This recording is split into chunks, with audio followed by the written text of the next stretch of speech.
Morning students. நம்ம இந்த வீடியோவில் என்ன பார்க்க போகிறோம்னா அல்கலின் எர்த் மெட்டல்ஸ், அதாவது குரூப் 2 எலமெண்ட்ஸை பற்றி டிஸ்கஸ் பண்ண போகிறோம். நம்ம லாஸ்ட் வீடியோவில் என்ன பார்த்தோம்னா அல்கலி மெட்டல்ஸோட காம்பவுண்ட்ஸ், மொத்தம் 4 காம்பவுண்ட்ஸோட ஃபிசிக்கல் ப்ராப்பர்ட்டிஸ், யூசஸ், ப்ரிப்பரேஷன் எல்லாம் பார்த்துருந்தோம். ஃபர்ஸ்ட் ஒன்று என்னென்னு பார்த்தீங்கன்னா அதில் சோடியம் பைகார்பனேட், அப்புறம் சோடியம் ஹைட்ராக்சைடு, சோடியம் குளோரைடு, அடுத்து சோடியம் கார்பனேட் அப்படின்னு சொல்லிட்டு 4 டைப்ஸ் ஆஃப் அல்கலி மெட்டல்ஸோட காம்பவுண்ட்ஸ் பார்த்துருந்தோம். இப்போ என்ன பார்க்க போகிறோம்னா அல்கலி எர்த் மெட்டல்ஸ். சரிங்களா, அல்கலி மெட்டல்ஸோட காம்பவுண்ட் முடிச்சிருந்தோம். இப்போ அல்கலின் எர்த் மெட்டல்ஸ். சரிங்களா, அல்கலின் எர்த் மெட்டல்ஸ் அப்படின்னு சொன்னால் உங்களுக்கு தெரியும், குரூப் 2 எலமெண்ட்ஸ். அதாவது என்னென்ன எலமெண்ட்ஸ் அப்படின்னு பார்த்தீங்கன்னா beryllium, magnesium, calcium, strontium, barium, radium அப்படின்னு சொல்லியிருக்காங்க. சரிங்களா, மொத்தம் இந்த 6 எலமெண்ட்ஸை தான் என்ன சொல்கிறாங்க, அல்கலின் எர்த் மெட்டல்ஸ் அப்படின்னு சொல்கிறாங்க. சரிங்களா, இதோட பொதுவான எலக்ட்ரான் அமைப்பு என்ன சொல்கிறாங்கன்னா NS2. சரிங்களா, NS2 அப்படின்னு சொன்னீங்கன்னா இதோட லாஸ்ட் செல்லில் 2 எலக்ட்ரான் இருக்கும். சரிங்களா, இந்த ரெட் கலரில் போட்டு காமிச்சிருக்காங்கல்ல, அதனால் இதோட ஜென்ரல் எலக்ட்ரானிக் கான்ஃபிகரேஷன் என்ன சொல்கிறாங்க, NS2 அப்படின்னு சொல்கிறாங்க. சரிங்களா, S ஆர்பிட்டாலில் 2 எலக்ட்ரான்ஸ் போய் முடிகிறனால இதுக்கு பேர் என்ன சொல்கிறாங்க, NS2, அதாவது S பிளாக் எலமெண்ட்ஸ் அப்படின்னு கூட சொல்லுவாங்க. இது மொத்தம் உள்ள 18 குரூப்பில், இந்த பீரியடிக் டேபிள் தான் நீங்கள் பார்த்துக்கிட்டு இருக்கீங்க. இந்த பீரியடிக் டேபிளில் இந்த இப்படி உள்ளதுக்கு பேர் குரூப் 1, 2, இப்படி பார்த்தீங்கன்னா இங்கே 18 வரைக்கும் இருக்கும். இந்த மாதிரி ஹரிசாண்டல் லைன்ஸுக்கு பேர் பீரியட்ஸ். மொத்தம் 7 பீரியட்ஸ் இருக்கும். அப்போ 18 குரூப்ஸு 7 பீரியட்ஸ். இதில் வந்துட்டு செகண்ட் குரூப்பில் இருக்கிறதுனால இதுக்கு இன்னொரு பேர் என்ன சொல்கிறாங்க, குரூப் 2 எலமெண்ட்ஸ். அப்போ என்ன சொல்லியிருக்காங்க அப்படின்னு பார்த்தீங்கன்னா இந்த 6 எலமெண்ட்ஸ்க்கு பேர் தான் அல்கலின் எர்த் மெட்டல்ஸ். இது குரூப், அதாவது குரூப் நம்பர் 2ல் ப்ரெசென்ட்டாக இருக்கிறதுனால குரூப் 2 எலமெண்ட்ஸ். இதில் NS ஆர்பிட்டாலில் 2 எலக்ட்ரான்ஸ் முடிகிறதுனால இதுக்கு பேர் S பிளாக் எலமெண்ட்ஸ். இன்னும் ஸ்பெசிஃபிக்காக சொன்னால் 2S பிளாக் எலமெண்ட்ஸ் அப்படின்னு கூட சொல்லுவாங்க. சரிங்களா, இப்போ அடுத்து பார்ப்போம். Group 2 elements, group 2A along the form of the periodic table consist of 6 elements which are beryllium, magnesium, calcium, strontium, barium and radium. The oxides of these metals, calcium, strontium, barium, were known much earlier than the metals themselves and were called alkaline earth, since they were alkaline in character and occurred in nature as earth oxides. சரிங்களா, எப்படி ப்ரெசென்ட்டாக இருக்கும் நேச்சரில் அப்படின்னு சொன்னால் calcium பார்த்தீங்கன்னா calcium ஆக்சைடாகவும், strontium பார்த்தீங்கன்னா ஸ்ட்ரான்சியம் ஆக்சைடாகவும், பேரியம் பார்த்தீங்கன்னா பேரியம் ஆக்சைடாகவும் அதோட ஆக்சைட்ஸ் ஃபார்மேட்லேயோ இல்லை ஹைட்ராக்சைட்ஸ் ஃபார்மேட்லேயோ, ஹைட்ராக்சைட்னா calcium hydroxide, strontium hydroxide, barium hydroxides அப்படின்னு சொல்லி தான் எர்த்தில் ப்ரெசென்ட்டாக இருக்கும். அதனால தான் இதுக்கு என்ன சொல்கிறாங்க, அல்கலின் எர்த் மெட்டல்ஸ் அப்படின்னு சொல்கிறாங்க. they are discovered were named alkaline earth metals. Next என்ன சொல்கிறாங்க, இதோட எலமெண்ட்ஸோட நீங்கள் ஸ்ட்ரக்சர்லாம் பாருங்கள், அதாவது பிக்சர்லாம் பாருங்கள். பெர்லியம் வந்துட்டு எந்த ஃபார்மேட்டில் இருக்கும், எப்படி இருக்கும், மெக்னீசியம் எப்படி இருக்கும், கால்சியம் எப்படி இருக்கும், சரிங்களா, ஸ்ட்ரான்சியம், பேரியம், ரேடியம்லாம் ஒரு பிக்டோரியல் ரெப்ரசன்டேஷன் கொடுத்துருக்காங்க. சரிங்களா, ரேடியம் மட்டும் பார்த்தீங்கன்னா இதில் வந்துட்டு என்னது ரேடியோ ஆக்டிவ் எலமெண்ட் அப்படின்னு சொல்லக்கூடியது. சரிங்களா, கதிரியக்க தனிமம். சரிங்களா, ஏன்னா இதோட அட்டாமிக் நம்பர் 88. சரிங்களா, மோர் தென் 82க்கு மேலே இருந்தாலே அந்த எலமெண்ட் என்ன பண்ணும், ஆல்பா, பீட்டா, காமா பார்ட்டிகுலர் ஸ்பான்டேனியஸாக எமிட் பண்ணும். அப்படி இருந்ததுன்னா அந்த ப்ராசஸ் பேர் என்னது, ரேடியோ ஆக்டிவிட்டி. இதை கண்டுபிடிச்ச ஒரு பேர் தான் என்ன சொல்லியிருப்பாங்க, பிசிக்ஸில் படிச்சிருப்பீங்க, ஹென்ரி பெக்யூரல் அப்படின்னு சொல்லுவாங்க. சரிங்களா, நெக்ஸ்ட் இதோட கலர். சரிங்களா, அல்கலின் எர்த் மெட்டல்ஸோட கலர் பார்த்தீங்கன்னா பெர்லியம் வந்துட்டு நோ கலர், மெக்னீசியம் கலரை கொடுக்காது, ஒயிட் கலரில் தான் மெக்னீசியம் எரியும். மற்றதெல்லாம் பார்த்தீங்கன்னா கால்சியம் பார்த்தீங்கன்னா பிரிக் ரெட் அப்படின்னு சொல்கிறாங்க. ஸ்ட்ரான்சியம் பார்த்தீங்கன்னா கிரிம்சன் ரெட் அல்லது ஸ்கர்லட் கலர் அப்படின்ற மாதிரி சொல்லுவாங்க. Strontium, crimson or scarlet. Barium பார்த்தீங்கன்னா ஆப்பிள் கிரீன், இந்த இங்கே படம் போட்டு காமிச்சிருக்காங்க பேரியம். ஸ்ட்ரான்சியம் பார்த்தீங்கன்னு வச்சுக்கோங்களேன் கிரிம்சன் ரெட். சரிங்களா, அதுக்கடுத்து கால்சியம் பார்த்தீங்கன்னா பிரிக் ரெட், செங்கல் சிவப்பு அப்படின்னு சொல்லுவாங்க. இது 3 1 மார்க் கொஸ்டின் கேட்பாங்க. இதே மாதிரி உங்களுக்கு தெரியும், லித்தியம் வந்துட்டு கிரிம்சன் ரெட், அப்படி இல்லை அப்படின்னு சொன்னீங்கன்னா ஸ்கார்லட் கலர் அப்படின்ற மாதிரி. Sodium yellow colour, potash lilac அப்படின்னா அந்த வயலட் கலர் மாதிரி. இதெல்லாம் ஒரு அல்கலி மெட்டல்ஸோட கம்பேர் பண்ணி அல்கலின் எர்த் மெட்டல்ஸ் கொடுத்துருக்காங்க. ரொம்ப இம்பார்ட்டன்ட். இந்த கலரை வச்சு இது என்ன கலரை ப்ரொடியூஸ் பண்ணுதுன்னு 1 மார்க் கொஸ்டினை கேட்பாங்க. லைட்டாக நோட் பண்ணிக்கோங்க. அல்கலி மெட்டல்ஸும் கொடுத்துருக்கோம், அல்கலின் எர்த் மெட்டல்ஸும் கொடுத்துருக்கோம். இது ஃபுல்லாக அல்கலி மெட்டல்ஸ், இது ஃபுல்லாக அல்கலின் எர்த் மெட்டல்ஸ். நான் வச்சுக்கோங்க. நெக்ஸ்ட் ஒன் பார்த்தீங்கன்னா electronic structure and alkaline earth metals. சரிங்களா, உங்களுக்கு தான் தெரியும் இதோட ஜென்ரல் எலக்ட்ரானிக் கான்ஃபிகரேஷன் NS2. ஏன்ப்பா இப்போ பெர்லியம் அப்படின்னு எடுத்துக்கிட்டிங்கன்னா அதுக்கு electronic configuration atomic number 4, 1s2 2s2 அப்படின்னு எழுதுவீங்க. அதான் அந்த லாஸ்ட் செல்லில் போயிட்டு 2s2 அப்படின்னு முடிகிறதுனால இதோட ஜென்ரல் எலக்ட்ரானிக் கான்ஃபிகரேஷன் NS2. இந்த இடத்துல 2க்கு பதிலாக N அப்படின்னு சொல்லிடுறாங்க. அதான் பொதுவாக எல்லாமே 2s2 3s2 4s2 5s2 6s2 7s2 அப்படின்னு சொல்லி முடியுது. இந்த alkaline earth metals have inert gas configuration ஒரு NS2 electron in the outermost shell. அதுதான் இதோட பொதுவான எலக்ட்ரான் அமைப்பு NS2 அப்படின்னு சொல்லியிருக்காங்க. பெர்லியம் பார்த்தீங்கன்னா 2s2 முடியும், மெக்னீசியம் 3s2, கால்சியம் 4s2. நீங்கள் எழுதி பாருங்கள் சரிங்களா. ஏன்னா அட்டாமிக் நம்பர் 4 12 20 அப்படிலாம் கொடுத்துருக்காங்க, உங்களுக்கு தெரியும். இது ரேடியம் பார்த்தீங்கன்னா 7s2 அப்படின்னு முடியும். இப்போ லாஸ்ட் செல்லில் 2 எலக்ட்ரான்ஸ் போய் முடிகிறதுனால இதோட ஜென்ரல் எலக்ட்ரானிக் கான்ஃபிகரேஷன் NS2 அப்படின்னு சொல்லியிருக்காங்க. This configuration shows that the ultimate cell of these elements has 2 s electron, while the penultimate cell contains 8 s2 b6 electrons. When 2 s electron in the valence are lost, சரிங்களா, இந்த last செல்ல உள்ள இந்த 2 எலக்ட்ரானை இந்த தனிமை என்ன பண்ணும், இழக்கும். Alkaline earth metals are converted into M2+, சரிங்களா, என்னவோ மாறிடுதுப்பா, M2+ ions which have inert gas configuration. Since the additional electron enters the NS orbital, these elements are called s-block elements அப்படின்னு சொல்கிறாங்க சரிங்களா. இந்த 2 எலக்ட்ரானை இழந்து என்ன மாறுது, M2+ அயன்ஸாக மாறிடுது சரிங்களா. அதனால additional electron enters into the s orbital, so that is called என்னதுப்பா, NS2 அப்படின்றது அதோட ஜென்ரல் எலக்ட்ரானிக் கான்ஃபிகரேஷன் அப்படின்னு சொல்லியிருக்காங்க. இப்போ இதோட ஃபிசிக்கல் ப்ராப்பர்ட்டிஸ் பார்க்க போகிறோம். சும்மா ஜென்ரலாக நேச்சர் அப்படின்னு பார்த்தீங்கன்னா தீஸ் எலமெண்ட்ஸ் ஆர் மெட்டல்ஸ். உங்களுக்கு தெரியும் அல்கலின் எர்த் மெட்டல்ஸ் அப்படின்னு சொல்லிட்டோம். அப்போ இந்த இது வந்துட்டு எப்படி இருக்கும், இயற்கையில் மெட்டல்ஸ் ஃபார்மேட்டில் தான் கிடைக்குது அப்படின்னு சொல்லியிருக்காங்க. மெட்டல்ஸ்னால் தெரியும் உங்களுக்கு, இட் லாசஸ் எலக்ட்ரான், கண்டிப்பாக என்ன பண்ணும், எலக்ட்ரானை இழக்கும். அப்புறம் இதோட மெட்டல்ஸ் அப்படின்னு சொன்னீங்கன்னா இது என்ன பண்ணும், கண்டிப்பாக கரண்ட்டை கடத்தும், மின்சாரத்தை கடத்தும் சரிங்களா, ஹீட்டை கடத்தும் அப்படிலாம் நீங்கள் படிச்சிருப்பீங்க.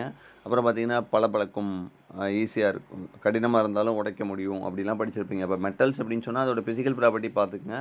தீஸ் மெட்டல்ஸ் ஆர் என்னதுப்பா, மெட்டல்ஸ். செகண்ட் பாயிண்ட் என்ன சொல்கிறாங்க, physical state. These elements have greyish white lustre. எப்படி இருக்கும்னா லைட்டாக கிரே கலர் மாதிரி ஒயிட்டில், லஸ்டர்னால் என்ன பண்ணுவோம் அந்த இடத்துல மீனும். When freshly cut and malleable and ductile, அதே தான் சரிங்களா, ஈஸியாக கம்பியாக நீட்டலாம், தகடாக வளைக்கலாம் அப்படின்னு சொல்லியிருக்காங்க, மேலியபிள் அண்ட் டக்டைல். அடுத்து atomic volume and atomic and ionic radii. Atomic and ionic ரேடியனா தெரியும் உங்களுக்கு சரிங்களா. நியூக்ளியஸ்க்கும் லாஸ்ட் செல்ல உள்ள எலக்ட்ரானுக்குள்ள டிஸ்டன்ஸ்க்கு பிறகு என்ன சொல்லுவாங்க, அட்டாமிக் ரேடியை அப்படின்னு சொல்லுவாங்க. அயனிக் ரேடியனா அதுதான், நியூக்ளியஸ்க்கும் லாஸ்ட் செல்ல உள்ள எலக்ட்ரானுக்குள்ள டிஸ்டன்ஸ்க்கு பேர் தான் என்னது, அட்டாமிக் ரேடியை அல்லது அயனிக் ரேடியை அப்படின்னு சொல்கிறாங்க. இது வந்துட்டு பெர்லியத்துலேருந்து பேரியம் வரைக்கும் போகும்போது கண்டிப்பாக இன்க்ரீஸ் ஆகும். எவனா அட்டாமிக் ரேடியை வந்துட்டு எப்போயுமே என்ன ஆகும், குரூப்பில் இன்க்ரீஸ் ஆகும். குரூப்னா என்னதுப்பா, இந்த மாதிரி பெர்பெண்டிகுலர் லைன்ஸ்க்கு பேர் தான் என்னது, குரூப். அதான் ஃபர்ஸ்ட் எலிமெண்ட் என்னது, பெர்லியம், அதுக்கடுத்து என்னது மெக்னீசியம், அதுக்கடுத்து கால்சியம், ஸ்ட்ரான்சியம், பேரியம் அப்படின்னு இருக்கிறதுனால குரூப்பில் கண்டிப்பாக இன்க்ரீஸ் ஆகும்னு சொல்கிறாங்க அட்டாமிக் ரேடி. அதான் சொல்லியிருக்காங்க, these are increases in atomic and ionic radii as we move from beryllium to magnesium, calcium, strontium, barium and radium வரைக்கும் என்ன ஆகும், இன்க்ரீஸ் ஆகும்னு சொல்லியிருக்காங்க. இந்த வேல்யூஸ் எல்லாம் கொடுத்துருக்காங்க. அட்டாமிக் வால்யூம் கொடுத்துருக்காங்க, அட்டாமிக் ரேடியை கொடுத்துருக்காங்க, அயனிக் ரேடியை கொடுத்துருக்காங்க. நீங்கள் நீட் எக்ஸாம் இதுக்கு ப்ரிப்பேர் பண்ணுறீங்கன்னா இதை கொஞ்சம் ஞாபகம் வச்சுக்கோங்க. இல்லைன்னா ஜென்ரலாக increases from beryllium to radium. அடுத்த பாயிண்ட் என்ன சொல்கிறாங்க, அயனைசேஷன் பொட்டன்ஷியல். உங்களுக்கு தெரியும் அயனைசேஷன் பொட்டன்ஷியல்னா இந்த அமௌண்ட் ஆஃப் எனர்ஜி சரிங்களா, ஒரு minimum amount of energy required to remove an electron from last shell in a gaseous state atom. அதாவது வாயு நிலைமையில் உள்ள ஒரு தனிமத்தின் அணுவிலிருந்து ஒரு எலக்ட்ரானை நீக்குவதற்கு நீங்கள் கொடுக்கக்கூடிய ஆற்றலுக்கு பேர் என்னது, அயனியாக்கும் ஆற்றல். இப்போ 2வது எலக்ட்ரானை நீக்கணும் அப்படின்னு சொன்னீங்கன்னா அது பேர் செகண்ட் அயனைசேஷன் எனர்ஜி அப்படின்னு சொல்லியிருப்பாங்க. இப்போ இந்த first and second ionisation potential of these elements decreases with increases of atomic radii. அப்போ பெர்லியத்திலிருந்து சரிங்களா, பெர்லியம், அதுக்கடுத்து என்னதுப்பா magnesium, calcium, strontium, barium, radium இருக்கும்போது பெர்லியத்துக்கு தான் ஹையஸ்ட் அயனைசேஷன் எனர்ஜி இருக்கும். ஏன்னா நியூக்ளியஸ் இருக்கும், நியூக்ளியஸ் பக்கத்தில் என்ன இருக்கும், எலக்ட்ரான்ஸ் ப்ரெசண்ட்டாக இருக்கும். அப்போ இந்த எலக்ட்ரானை ரிமூவ் பண்ணுறதுக்கு நம்ம அதிகமான அமௌண்ட் எனர்ஜி கொடுக்கணும். ஏன்னா நியூக்ளியஸ் ப்ளஸ் ஆச்சு, இது என்ன சரிச்சுப்பா, மைனஸ் ஆச்சு. அப்போ மோர் அட்ராக்ஷனில் இருக்கும். அப்போ பெர்லியம் தான் என்னதுப்பா, highest ionisation energy. First ionisation energy இதுக்கு தான் அதிகம், செகண்ட் அயனைசேஷன் எனர்ஜி இதுக்கு தான் அதிகம். அதுதான் பெர்லியம் அப்படின்றதுக்கு அதிகம். இங்கேருந்து இங்கே வரும்போது என்ன ஆயிரும், குறைஞ்சிட்டே வந்துடும். ஏன்னா அந்த டிஸ்டன்ஸ் கூடிரும். அந்த அட்டாமிக் ரேடியை கூடுறதுனால நியூக்ளியஸ்லேருந்து லாஸ்ட் செல் வரைக்கும் உள்ள டிஸ்டன்ஸ் இன்க்ரீஸ் ஆயிரும். அப்போ ஈஸியாக அந்த லாஸ்ட் செல்லில் உள்ள எலக்ட்ரானை ரிமூவ் பண்ணிடலாம். மெக்னீசியம், கால்சியம், ஸ்டான்சியம், பேரியம், ரேடியத்திலாம். அப்போ பெர்லியம் தான் ஹையஸ்ட் அயனைசேஷன் எனர்ஜி, அதான் வேல்யூ கொடுத்துருக்காங்க. பெர்லியத்துக்கு பார்த்தீங்கன்னா ஃபர்ஸ்ட் அயனைசேஷன் எனர்ஜி கிட்டத்தட்ட 900 அப்படின்ற மாதிரி கிலோஜூல் பெர் மோலில் கொடுத்துருப்பாங்க. அதுக்கடுத்து குறைஞ்சது பாருங்கள், 737, 598, 89, 549, 502, 509 அப்படின்னு சொல்லிட்டு ஸ்லைட்டாக பேரியத்துக்கும் ரேடியத்துக்கு மட்டும் ஸ்லைட்டாக இன்க்ரீஸ் ஆன மாதிரி காமிச்சிருக்காங்க. அதனால ஒன்றும் இல்லை. ஜென்ரலாக வந்துட்டு பெர்லியத்துலேருந்து ரேடியம் வரைக்கும் போகும்போது அயனைசேஷன் எனர்ஜி ஃபஸ்ட்டாக இருந்தாலும் சரி இல்லை செகண்டாக இருந்தாலும் சரி என்ன ஆயிரும், டிக்ரீஸ் ஆகுது அப்படின்னு சொல்லியிருக்காங்க. நெக்ஸ்ட் பாயிண்ட் என்ன சொல்கிறாங்க அப்படின்னு பார்த்தீங்கன்னா டென்சிட்டினா உங்களுக்கு ஃபார்முலா தெரியும், என்னதுப்பா, மாஸ் பை வால்யூம் அப்படின்னு சொல்லியிருப்பேன். இந்த டென்சிட்டி பார்த்தீங்கன்னா அல்கலி மெட்டல்ஸை காட்டிலும் டென்சிட்டி அதிகமாக தான் இருக்கும். Like alkali metals, the density of alkaline earth metals decreases down the ladder, but in irregular manner due to difference in the crystal structure of these elements. சரிங்களா? பார்த்தீங்கன்னா அல்கலி மெட்டல்ஸ் மாதிரியே தானா. Alkali மெட்டல்ஸ்னால் தெரியுமில்லப்பா உங்களுக்கு, lithium, sodium, potassium, rubidium, caesium, francium. இந்த மெட்டல்ஸ்லாம் பார்த்தீங்கன்னா எப்படி லித்தியத்திலேருந்து francium வரைக்கும் போகும்போது டென்சிட்டி டிக்ரீஸ் ஆகுதோ அதே மாதிரி தான் ஜென்ரலாக டிக்ரீஸ் ஆகுமா. ஆனால் டியூ டு கிறிஸ்டல் ஸ்ட்ரக்சர்னால, சரிங்களா, ரொம்ப important concept, due to different crystal ஸ்ட்ரக்சர்னால, சரிங்களா. ஃபார் எக்ஸாம்பிள் NaCl அப்படின்னு சொன்னீங்கன்னா FCC அப்படின்னு நீங்கள் படிப்பீங்க, ஃபேஸ் சென்டர்டு கியூபிக் ஸ்ட்ரக்சர். அதே சீசியம் குளோரைடு அப்படின்னு பார்த்தீங்கன்னு வச்சுங்களேன், என்னது பார்த்து பாடி சென்டர்டு கியூபிக் அப்படின்னு படிப்பீங்க. அதே மாதிரி இந்த டிஃப்ரெண்ட் கிறிஸ்டல் ஸ்ட்ரக்சர் இருக்கிறதுனால இர்ரெகுலர் மேனரில் அந்த டென்சிட்டி வேரி ஆகுது ஒழுங்காக இல்லாமல். ஃபஸ்ட்டு பெர்லியம் 1.86 இருந்தாலும் அதுக்கடுத்து குறைஞ்சிருது 1.75. அடுத்து கால்சியம் 1.55. திடீர்னு ஸ்ட்ரான்சியத்துக்கு பார்த்தீங்கன்னா 2.60. இது பேரியத்துக்கு பார்த்தீங்கன்னா 3.59. ரேடியம் பார்த்தீங்கன்னா 6.0. திடீர்னு இங்கே வரைக்கும் டிக்ரீஸ் ஆகிட்டே வந்துட்டு திரும்ப என்ன பண்ணிடுதுப்பா, அங்கிட்ட இன்க்ரீஸ் ஆயிடுது. இந்த காரணம் crystal structure of this elements அப்படின்னு சொல்லியிருக்காங்க. இதை வச்சு ஒரு 2 மார்க் கொஸ்டின், இம்பார்ட்டன்ட் கொஸ்டின் கேட்குறாங்க. Why alkaline earth metals are denser than alkali metals. சரிங்களா, அல்கலி எர்த் மெட்டல்ஸ் வந்துட்டு ரொம்ப அடர்த்தியாக இருக்குது, அது அல்கலி மெட்டல்ஸை காட்டிலும் என்ன காரணம் அப்படின்னு கேட்டிருக்காங்க. Comparing with the alkali metals is tensor then alkaline earth metals in the same period. This is due to the fact that the elements of group 2A are backed more tightly due to the greater nuclear charge and smaller size. சரிங்களா, ஒன்றும் இல்லை, அந்த ஸ்ட்ரக்சரை தான் சொல்கிறாங்க. சரிங்களா, அந்த structure அமைப்பு தான் அதுக்கு காரணம் அப்படின்னு சொல்லியிருக்காங்க. சரிங்களா, என்ன அமைப்பு, these elements group 2A are backed in a more tightly. சரிங்களா, இதோட அமைப்பு வந்துட்டு எப்படி இருக்குது, ரொம்ப நெருக்கமாக அதில் உள்ள அணுக்கள் வந்துட்டு பிணைக்கப்பட்டிருக்கு. இதெல்லாம் நீங்கள் 12th ஸ்டாண்டர்டில் சாலிட் ஸ்டேட் அப்படின்ற லெசன்லாம் இன்னும் ரொம்ப டீட்டெயிலாக படிப்பீங்க. சரிங்களா, ஹெக்ஸாகோனல் க்ளோஸ் பேக்கிங், என்னது கியூபிக் க்ளோஸ் பேக்கிங் அப்படின்ற மாதிரி, AA டைப்பு, BB டைப்பு அப்படின்ற மாதிரிலாம் நிறைய படிப்பீங்க. அந்த காரணத்தினால வந்துட்டு alkaline earth metals are denser than alkali metals அப்படின்னு சொல்லியிருக்காங்க. நெக்ஸ்ட் பார்த்தீங்க அப்படின்னு சொன்னீங்கன்னா எலக்ட்ரோ பாசிட்டிவ் கேரக்டர்னா ஒன்றும் இல்லை, இது எலக்ட்ரான்ஸை இழக்கக்கூடியதுக்கு பிறகு என்னது எலக்ட்ரோ பாசிட்டிவ் கேரக்டர். ஏன்னா இது ஃபுல்லாக என்னப்பா பார்த்தோம், அல்கலி மெட்டல்ஸ்னாலும் சரி, அல்கலி எர்த் மெட்டல்ஸ்னால் என்னது, கண்டிப்பாக மெட்டல்ஸ் அப்படின்னு சொன்னீங்கன்னா இட் லாஸஸ் எலக்ட்ரான். மெட்டல்ஸ்னால் என்னதுப்பா, இட் லாஸ் எலக்ட்ரான். அப்போ எலக்ட்ரானை இழந்துச்சுன்னா அது வந்துட்டு மோர் எலக்ட்ரோ பாசிட்டிவ் கேரக்டர். இது 2 எலக்ட்ரானை இழக்கும், உங்களுக்கு தெரியும், alkaline earth metals. So electro positive character which increases from beryllium to barium. Since the ionization energy of these metals are higher than the of alkali metals, they are not strongly electropositive as alkali metals. சரிங்களா, இது வந்துட்டு 2 எலக்ட்ரானை இழக்கணும். இப்போ ஒரு எலக்ட்ரானை இழந்துச்சுன்னா என்ன மாறிடும், ஈஸியாக நோபல் கேஸ் கான்ஃபிகரேஷன் அட்டன் பண்ணிடும். அப்போ அல்கலி மெட்டல்ஸ்னால் ஒரே ஒரு எலக்ட்ரானை இழக்கும், அதனால் +1 ஆக்சிடேஷன் ஸ்டேட்டு.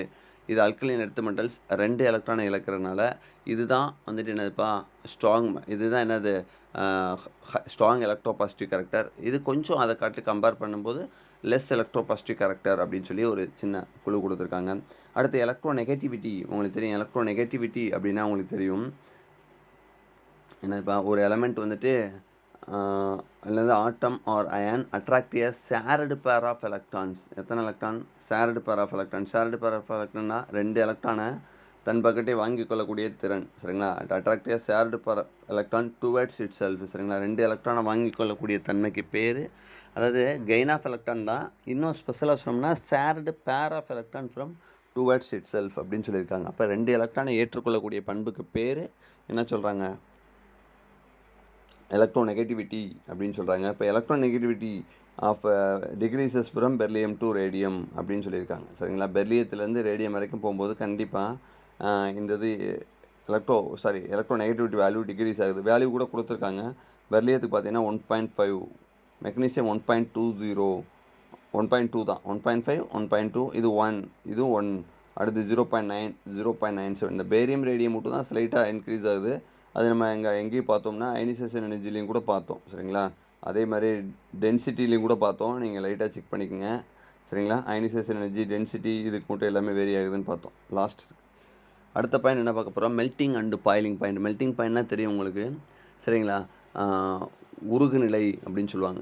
எவ்வளோ டெம்பரேச்சரில் இந்த மெட்டல் ஃபுல்லாக என்னது மெல்ட் ஆகுது, அதுக்கு பிறகு என்னது மெல்ட்டிங் பாயிண்ட். இந்த மெல்ட்டிங் பாயிண்ட் அண்ட் பாயிலிங் பாயிண்ட்ஸ்னால் எவ்வளோ டெம்பரேச்சரில் கொதிக்க ஆரம்பிக்குது, பாயில் ஆகுது. சரிங்களா, of alkaline earth metals do not show regular trend. இந்த வேல்யூ இதை வந்துட்டு நம்ம கரெக்டாக சொல்ல முடியலை அப்படின்னு சொல்கிறாங்க.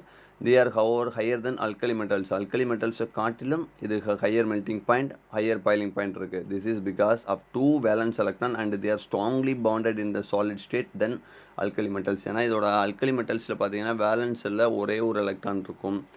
அல்கலின் எர்த் மெட்டல்ஸில் பார்த்தீங்கன்னா வேலன்ஸில் எத்தனை எலக்ட்ரான் இருக்கும்? 2 எலக்ட்ரான் இருக்கும். அப்போ இதை ரிமூவ் பண்ணணும். அப்போ இது வந்துட்டு மோர் அட்ராக்டிவில் இருக்கும் நியூக்ளியஸ் ப்ளஸ் சார்ஜோட.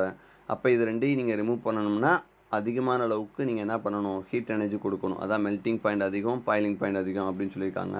அடுத்து கலரேஷன். சரிங்களா, அல்கலி மெட்டல்ஸும் கலரை உங்களுக்கு ப்ரொடியூஸ் பண்ணும். ஃபர்ஸ்ட்லேயே நம்ம பார்த்தோம்.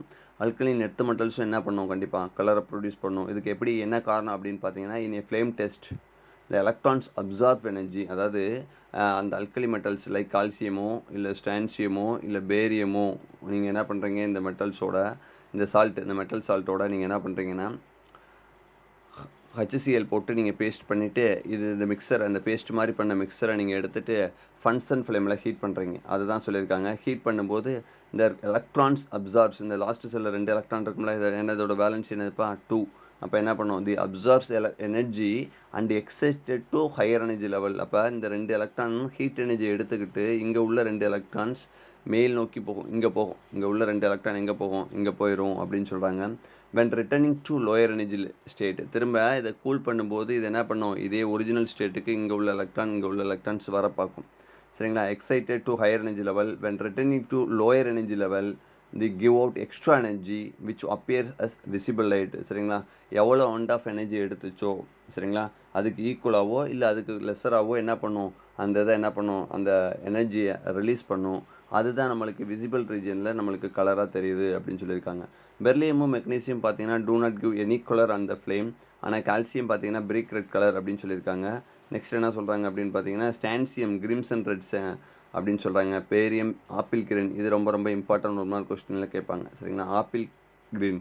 சரிங்களா, அந்த பேரிக்காய் எப்படி இருக்குமோ அதே கலரில் கொடுக்கும் அப்படின்னு சொல்லியிருக்காங்க. அடுத்து கண்டக்டிவிட்டி. ஏன்னா இது ஃபுல்லாக மெட்டல்ஸ் அப்படின்னா கண்டிப்பாக நான் சொல்லிட்டேன், மின்சாரத்தையும் கடத்தும், அடுத்து என்னப்பா வெப்பத்தையும் கடத்தும். அதுதான் அந்த alkali metals. They are also very good conductor and electricity. Like வந்துட்டு அல்கலி மெட்டல்ஸ் மாதிரியே அல்கலின் எர்த் மெட்டல்ஸ் என்ன பண்ணும்? Good conductor of heat and good conductor of electricity அப்படின்னு சொல்லியிருக்காங்க. சரிங்களா, நெக்ஸ்ட் என்ன பார்க்க போகிறோம் அப்படின்னு சொன்னீங்கன்னா கெமிக்கல் ப்ராப்பர்ட்டிஸ். சரிங்களா, இதை அடுத்த வீடியோவில் பார்ப்போம். சொன்ன வரைக்கும் புரிஞ்சிருக்குன்னு நினைக்கிறேன். ஒரு 10 ஃபிசிக்கல் ப்ராப்பர்ட்டிஸ் பார்த்துருக்கோம். சரிங்களா, தேங்க்யூ ஃப்ரெண்ட்ஸ்.